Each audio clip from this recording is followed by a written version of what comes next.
Hello, welcome back. Today I'm going to be reading Chapter 9 of Harry Potter and the Sorcerer's Stone by J.K. Rowling. The last couple of chapters, I have asked you as readers to be listening out for symbols. So, objects throughout the story that maybe are repeated, that you think have a deeper meaning. So, I want you to keep looking out for those today. And then something else that I want you to notice, especially in this chapter, is how are the relationships between the characters starting to change? So what changes are you starting to notice? All right, so this is chapter 9, The Midnight Duel. Harry had never believed he would meet a boy he hated more than Dudley, but that was before he met Draco Malfoy. Still, first-year Gryffindors only had potions with the Slytherins, so they didn't have to put up with Malfoy much. Or at least, they didn't until they spotted a notice pinned up to the Gryffindor common room that made them all groan. Flying lessons would start on Thursday, and Gryffindor and Slytherin would be learning together. Typical, said Harry darkly. Just what I always wanted, to make a fool of myself on a broomstick in front of Malfoy. He had been looking forward to flying more than anything else. You don't know that you'll make a fool of yourself, said Ron reasonably. Anyway, I know Malfoy's always going on about how good he is at Quidditch, but I bet that's all talk. Malfoy certainly did talk about flying a lot. He complained loudly about first years never getting on the house Quidditch teams, and told long, boastful stories that always seemed to end with him narrowly escaping muggles in helicopters. He wasn't the only one, though. The way Seamus Finnegan told it, he'd spent most of his childhood zooming around the countryside on his broomstick. Even Ron would tell anyone who'd listen about the time he almost hit a hang glider on Charlie's old broom. Anyone from wizarding families talked about Quidditch constantly. Ron had already had a big argument with Dean Thomas, who shared their dormitory, about soccer. Ron couldn't see what was exciting about a game with only one ball, where no one was allowed to fly. Harry had caught Ron prodding Dean's poster of West Ham's soccer team, trying to make the players move. Neville had never been on a broomstick in his life, because his grandmother had never let him near one. Privately, Harry felt she had good reason, because Neville managed to have an extraordinary number of accidents, even with both feet on the ground. Hermione Granger was almost as nervous about flying as Neville was. This was something you couldn't learn by heart out of a book. Not that she hadn't tried.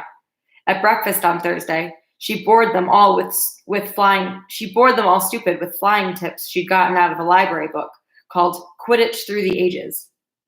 Neville was hanging on to her every word, desperate for anything that might help him hang on to his broomstick later. But everybody else was very pleased when Hermione's lecture was interrupted by the arrival of mail. Harry hadn't a single letter since Hagrid's note, something that Malfoy had been quick to notice, of course. Malfoy's eagle owl, was always bringing him packages of sweets from home, which he opened gloatingly at the Slytherin table. A barn owl brought Neville a small package from his grandmother. He opened it excitedly and showed them a glass ball the size of a large marble, which seemed to be full of white smoke. It's a Remembrall, he explained. Gran knows I forget things. This tells you if there's something you've forgotten to do. Look, you hold it tight like this, and if it turns red... Oh, his face fell, because the Remembrall had suddenly glowed scarlet. You've forgotten something. Neville was trying to remember what he had forgotten when Draco Malfoy, who was passing the Gryffindor table, snatched the Remembrall out of his hand. Harry and Ron jumped to their feet. They were half hoping for a reason to fight Malfoy, but Professor McGonagall, who could spot trouble quicker than any teacher in the school, was there in a flash. What's going on? Malfoy's got my Remembrall, Professor. Scowling, Malfoy quickly dropped the Remembrall back on the table. Just looking, he said, and he sloped away with Crabbe and Goyle behind him. At 3:30 that afternoon, Harry, Ron, and the other Gryffindors hurried down the front steps onto the grounds for their first flying lesson. It was a clear, breezy day, and the grass rippled under their feet as they marched down the sloping lawns toward a smooth, flat lawn on the opposite side of the grounds of the Forbidden Forest, whose trees were swaying darkly in the distance. The Slytherins were already there, and so were 20 broomsticks lying in neat lines on the ground. Harry had heard Fred and George Weasley complain about the school brooms, saying that some of them started to vibrate if you flew too high, or always flew slightly to the left. Their teacher, Madam Hooch, arrived.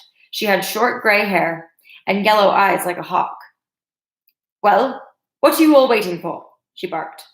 "Everyone, stand by a broomstick. Come on, hurry up." Harry glanced down at his broom. It was old, and some of the twigs stuck out at odd angles. "Stick out your right hand over your broom," called Madam Hooch up at the front, "and say, 'Up.'" "Up!" everyone shouted. Harry's broom jumped into his hand at once, but it was one of the few that did. Hermione Granger's had simply rolled over on the ground, and Neville's hadn't moved at all. Perhaps brooms, like horses, could tell when you were afraid, thought Harry. There was a quaver in Neville's voice that said only too clearly that he wanted to keep his feet on the ground. Madam Hooch then showed them how to mount their brooms without sliding off the end, and walked up and down the rows, correcting their grips. Harry and Ron were delighted when she told Malfoy he'd been doing it wrong for years. "Now, when I blow my whistle, you kick off the ground hard," said Madam Hooch. "Keep your broom steady, rise a few feet, then come straight back down by leaning forward slightly. On my whistle, 3, 2, but Neville, nervous and jumpy, and frightened of being left on the ground, pushed off hard before the whistle had touched Madam Hooch's lips. "Come back, boy," she shouted, but Neville was rising straight up like a cork shot out of a bottle. 12 feet, 20 feet. Harry saw his scared white face look down at the ground, falling away, saw him gasp, slip sideways off the broom, and wham! A thud and a nasty crack, and Neville lay face down on the grass in a heap. His broomstick was still rising higher and higher, and started to drift lazily toward the Forbidden Forest and out of sight. Madam Hooch was bending over Neville, her face as white as his. "Broken wrist," Harry heard her mutter. "Come on, boy. It's all right. Up you get." She turned to the rest of the class. "None of you is to move while I take this boy to the hospital wing. You leave those brooms where they are, or you'll be out of Hogwarts before you can say Quidditch. Come on, dear." Neville, his face tear-streaked, clutching his wrist, hobbled off with Madam Hooch, who had her arm around him. No sooner were they out of earshot than Malfoy burst into laughter. "Did you see his face, the great lump?" The other Slytherins joined in. "Shut up, Malfoy," snapped Parvati Patil. "Oh, sticking up for Longbottom," said Pansy Parkinson, a hard-faced Slytherin girl. "Never thought you'd like a fat crybaby, Parvati." "Look," said Malfoy, darting forward and snatching something out of the grass. "It's that stupid thing Longbottom's Gran sent him." The Remembrall glittered in the sun as he held it up. "Give that here, Malfoy," said Harry quietly. Everyone stopped talking to watch. Malfoy smiled nastily. "I think I'll leave it somewhere for Longbottom to find. How about up in a tree?" "Give it here," Harry yelled, but Malfoy had leapt onto his broomstick and taken off. He hadn't been lying. He could fly well. Hovering level with the topmost branches of an oak, he called, "Come and get it, Potter." Harry grabbed his broom. "No!" shouted Hermione Granger. "Madam Hooch told us not to move. You'll get us all into trouble." Harry ignored her. Blood was pounding in his ears. He mounted the broom and kicked hard against the ground, and up, up he soared. Air rushed through his hair, and his robes whipped out behind him. And in a rush of fierce joy, he realized he'd found something he could do without being taught. This was easy. This was wonderful. He pulled his broomstick up a little to take it even higher, and heard screams and gasps of girls back on the ground, and an admiring whoop from Ron. He turned his broomstick sharply to face Malfoy in midair. Malfoy looked stunned. Give it here, Harry called, or I'll knock you off that broom. Oh, yeah? Said Malfoy, trying to sneer, but looking worried. Harry knew somehow what to do. He leaned forward and grasped the broom tightly in both hands, and it shot toward Malfoy like a javelin. Malfoy only just got out of the way in time. Harry made a sharp about face and held the broom steady. A few people below were clapping. No Crabbe and Goyle up here to save your neck, Malfoy, Harry called. The same thought seemed to have struck Malfoy. Catch it if you can, then, he shouted and threw the glass ball high into the air and streaked back toward the ground. Harry saw, as though in slow motion, the ball rise up in the air and then start to fall. He leaned forward and pointed his broom handle down. Next second, he was gathering speed in a steep dive, racing the ball. Wind whistled in his ears, mingled with the screams of people watching. He stretched out his hand. A foot from the ground, he caught it.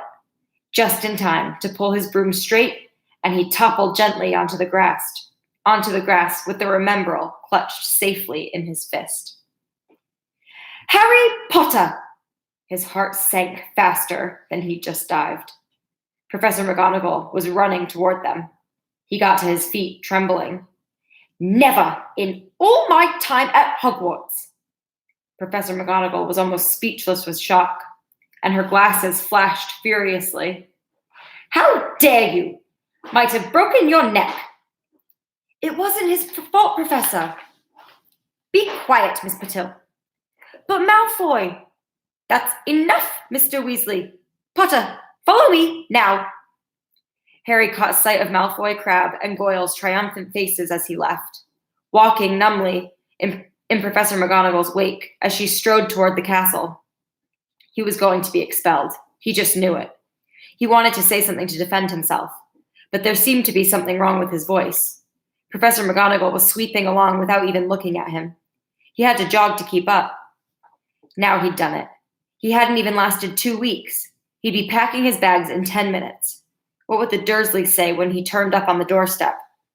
Up the front steps, up the marble staircase inside, and still Professor McGonagall didn't say a word to him. She wrenched open doors and marched along corridors with Harry trotting miserably behind her. Maybe she was taking him to Dumbledore. He thought of Hagrid, expelled but allowed to stay on as gamekeeper. Perhaps he could be Hagrid's assistant. His stomach twisted as he imagined it, watching Ron and the others become wizards, while he stumped around the grounds, carrying Hagrid's bag. Professor McGonagall stopped outside a classroom. She opened the door and poked her head inside. Excuse me, Professor Flitwick.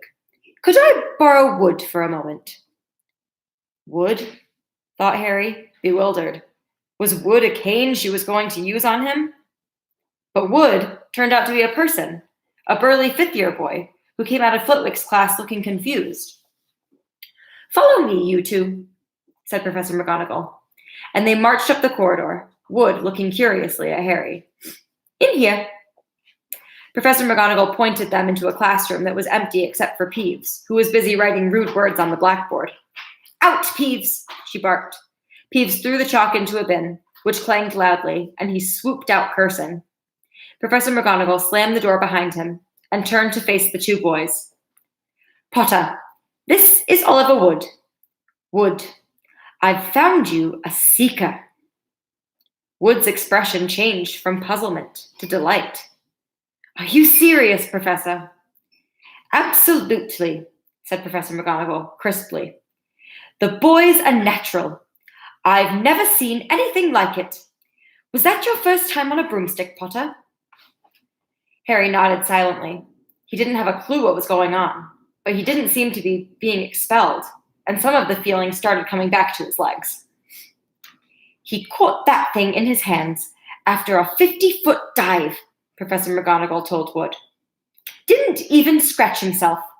Charlie Weasley couldn't have done it. Wood was now looking as though all his dreams had come true at once. Ever seen a game of Quidditch, Potter? He asked excitedly.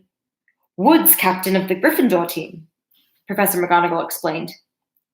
He's just the build for a seeker, too, said Wood, now walking around and Harry, now walking around Harry and staring at him.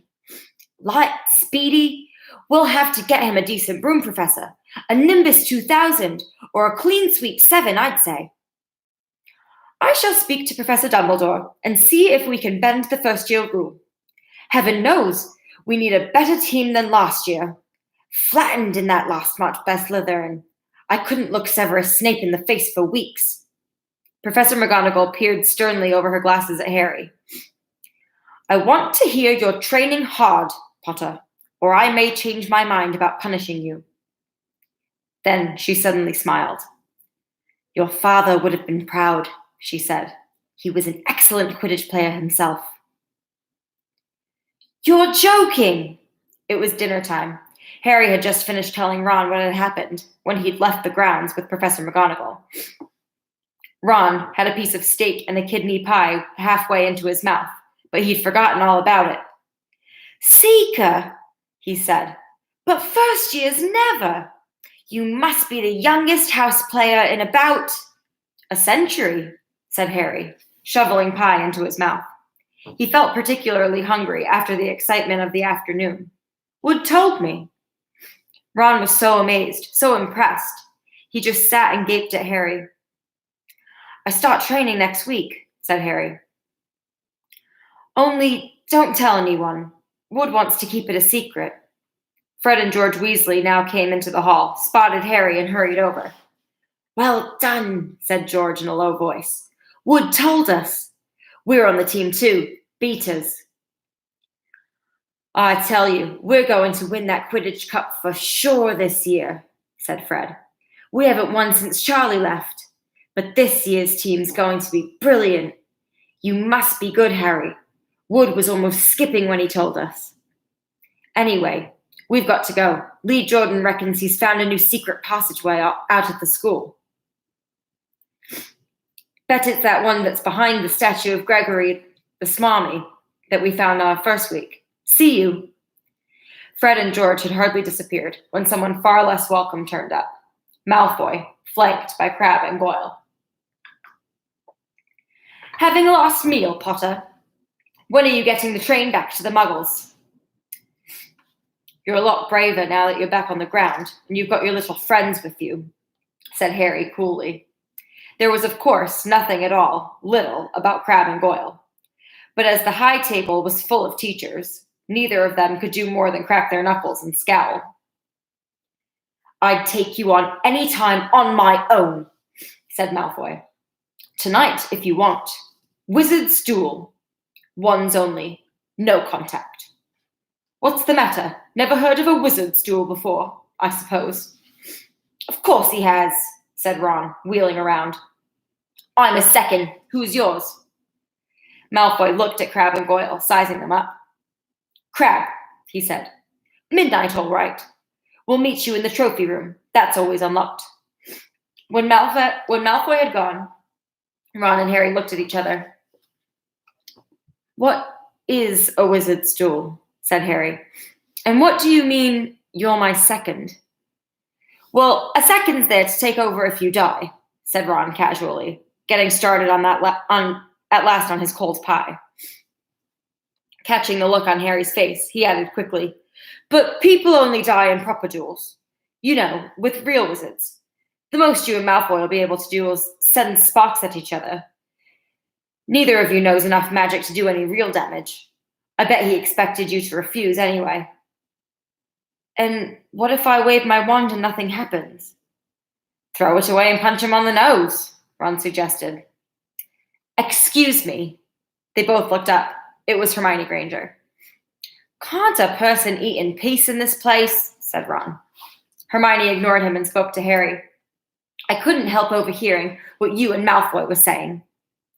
Bet you could, Ron muttered. And you mustn't go wandering around the school at night.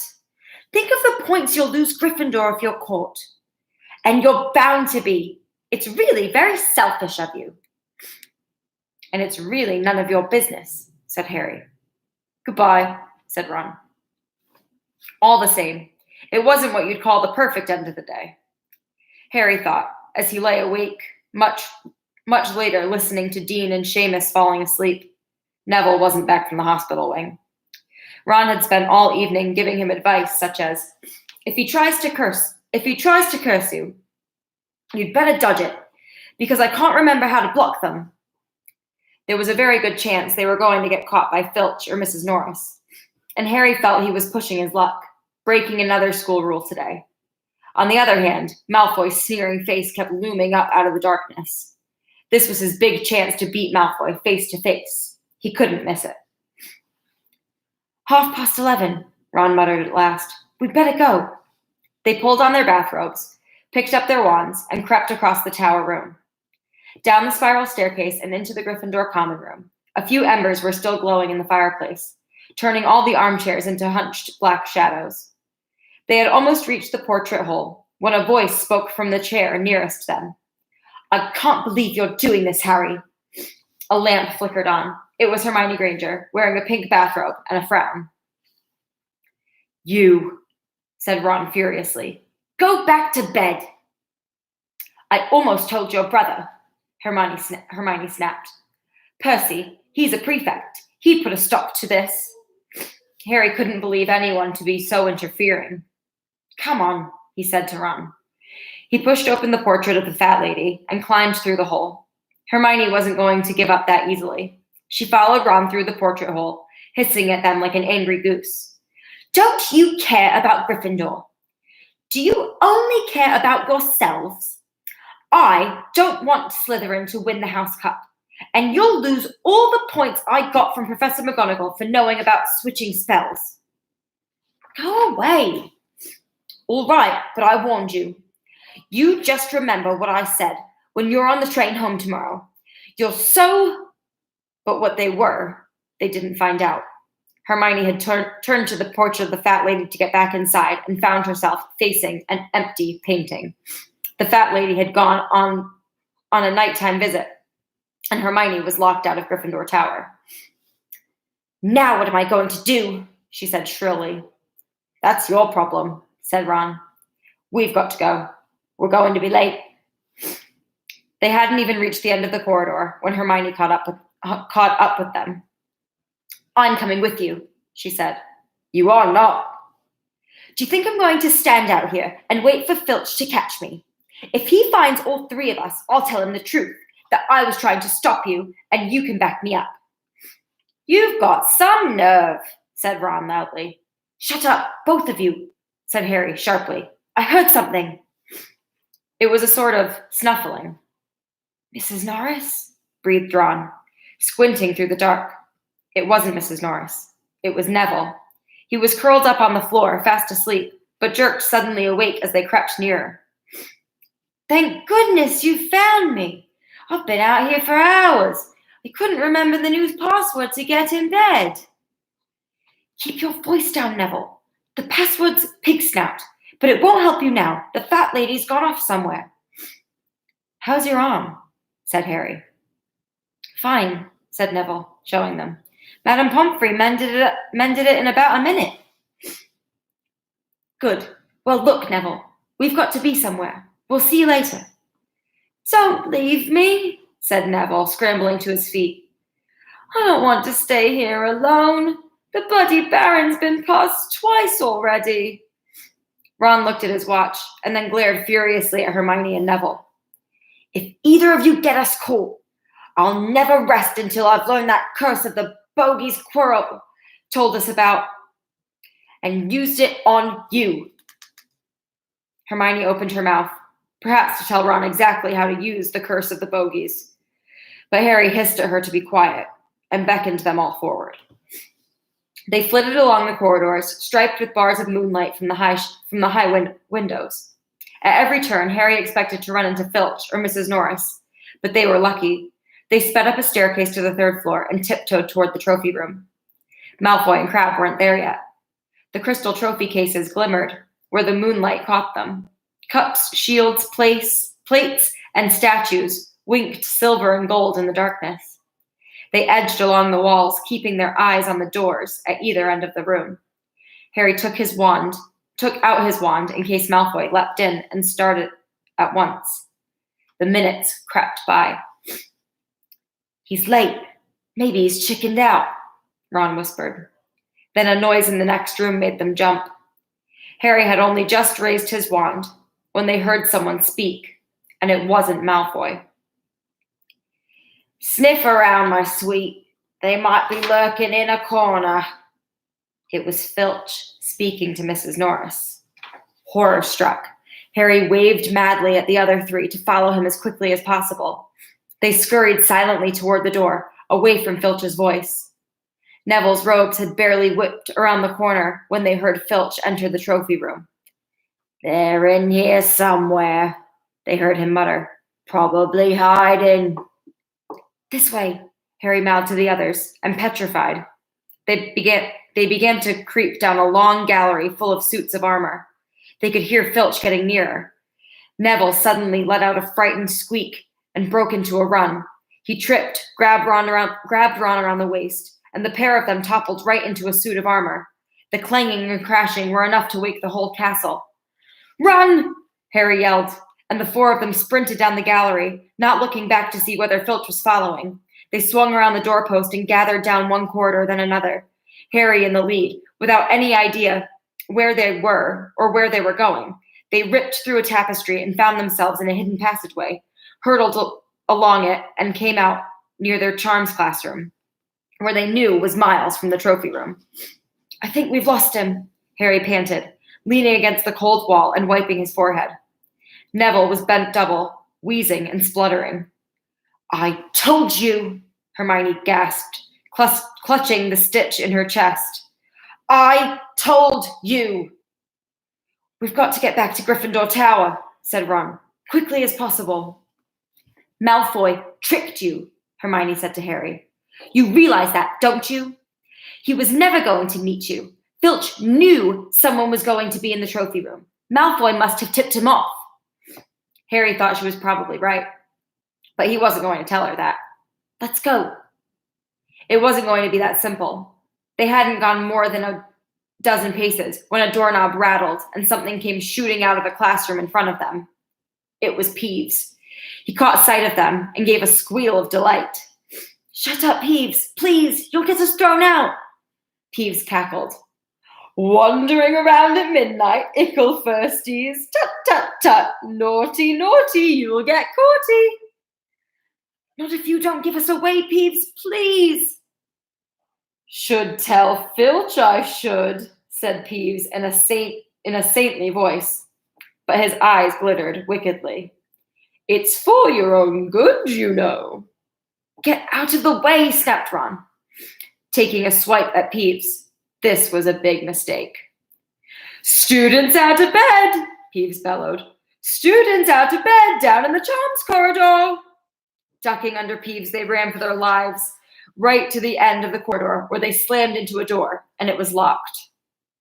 This is it, Ron moaned, as they pushed helplessly at the door. We're done for. This is the end. They could hear footsteps, Filch running as fast as he could toward Peeves's shouts. Oh, move over, Hermione snarled. She grabbed Harry's wand, tapped the lock, and whispered, Alohomora.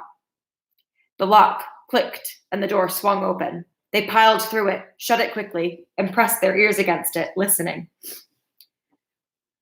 Which way did they go, Peeves? Filch was saying. Quick, tell me. Say please. Don't mess with me, Peeves. Now, where did they go? Shan't say nothing if you don't say please, said Peeves in his annoying sing-song voice. All right, please. Nothing! Ha ha! Told you I wouldn't say nothing if you didn't say please. Ha ha ha! And they heard the sound of Peeves whooshing away and Filch cursing in rage. He thinks this door is locked, Harry whispered. I think we'll be okay. Get off, Neville! For Neville had been tugging on the sleeve of Harry's bathrobe for the last minute. What? Harry turned around and saw quite clearly what. For a moment, he was sure he'd walked into a nightmare. This was too much, on top of everything that had happened so far. They weren't in a room, as he had supposed. They were in a corridor. The forbidden corridor on the third floor. And now they knew why it was forbidden. They were looking straight into the eyes of a monstrous dog, a dog that filled the whole space between ceiling and floor. It had 3 heads, 3 pairs of rolling mad eyes, 3 noses twitching and quivering in their direction, 3 drooling mouths, saliva hanging in slippery ropes from yellowish fangs. It was standing quite still, all 6 eyes staring at them. And Harry knew that the only reason they weren't already dead was that their sudden appearance had taken it by surprise. But it was quickly getting over that. There was no mistaking what those thunderous growls meant. Harry groped for the doorknob. Between Filch and death, he'd take Filch. They fell backward. Harry slammed the door shut, and they ran. They almost flew back down the corridor. Filch must have hurried off to look for them somewhere else, because they didn't see him anywhere, but they hardly cared. All they wanted to do was put as much space between them and that monster. They didn't stop running until they reached the portrait of the fat lady on the 7th floor. "Where on earth have you all been?" she asked, looking at their bathrobes hanging off their shoulders and their flushed, sweaty faces. "Never mind that. Pig snout, panted Harry, and the portrait swung forward. They scrambled into the common room and collapsed, trembling, into armchairs. It was a while before any of them said anything. Neville, indeed, looked as if he'd never speak again. "What do you think they're doing, keeping a thing like that locked up in a school?" said Ron finally. "If any dog needs exercise, it's that one does." Hermione had gotten her breath. Hermione had got both her breath and her bad temper back again. "You don't use your eyes, do you, any of you?" she snapped. "Didn't you see what it was standing on?" "The floor," Harry suggested. "I wasn't looking at its feet. I was too busy with its heads." "No, not the floor. It was standing on a trapdoor. It's obviously guarding something." She stood up, glaring at them. "I hope you're pleased with yourselves. We could have all been killed, or worse, expelled. Now, if you don't mind, I'm going to bed." Ron stared after her, his mouth open. "No, we don't mind," he said. "You'd think we dragged her along, wouldn't you?" But Hermione had given Harry something else to think about as he climbed back into bed. The dog was guarding something. What had Hagrid said? Gringotts was the safest place in the world for something you wanted to hide. Except, perhaps, Hogwarts. It looked as though Harry had found out where the grubby little package from Vault 713 was. That is the end of Chapter 9 of Harry Potter and the Sorcerer's Stone. I will be back tomorrow with Chapter 10. Before I started reading, I asked you to continue thinking about those symbols and to start noticing how some of the relationships between characters are changing. So now is a good time to jot any of those down, and I will see you tomorrow.